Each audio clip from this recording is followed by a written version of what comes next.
Hi, this is Alex Gingrich with Burbank Real Estate. Before we get started with the market update, I want to address a question that has come up. After the market update last month, a couple clients asked me why I incorporate 3 separate cities in the data that I discuss. Simply, the answer is sample size. I want to make sure that I have a large enough sample size to accurately give an overall trend as to what is happening in the area. If I did 3 separate market updates for each Glendale, Pasadena, and Burbank, then it would be more likely that there would be a few properties that could skew the numbers and thus misrepresent what is actually happening in the market. With that being said, here's the market update for June 2011. This past month, we have had very seasonal trends. Nothing too unexpected or out of the ordinary. One of the most telling seasonal trends that I want to point out is the pending sales, depicted by the red line. Take note of the shape and amplitude of the line in March 2010 and compare that to what it looks like in March 2011. Very similar. Now take a look as to what happened to the number of sales after the red line peaked. In 2010, it rose steadily till it hit a peak in June.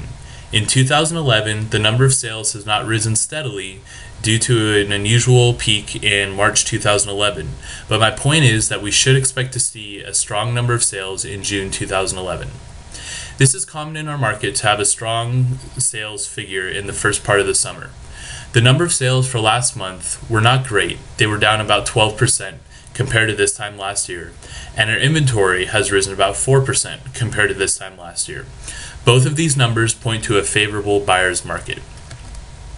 The average price per square foot had a nice jump, about 9% compared to last month, which is one of the largest one-month jumps that we have had over the past couple years. However, compared to last year at this time, it is almost unchanged. The average list price compared to the average sales price has made some good progress last month, closing the gap between buyer and seller expectations. This is also an indicator that the number of sales next month will be strong. And finally, the months of inventory had a 10% increase compared to last month and a large 19% increase compared to this time last year. This can be attributed to both supply side and demand side, which also points to a buyer's market. To recap, we had a large increase in the price per square foot, which is good for sellers. However, I do believe that the supply that is currently on the market equalizes this increase in the price per square foot. Looking at the rest of the numbers, I would say that it is still definitely a buyer's market. I hope you enjoyed the June 2011 market update. If you have any questions or if you would like housing data for a different area, please do not hesitate to contact me. Thanks.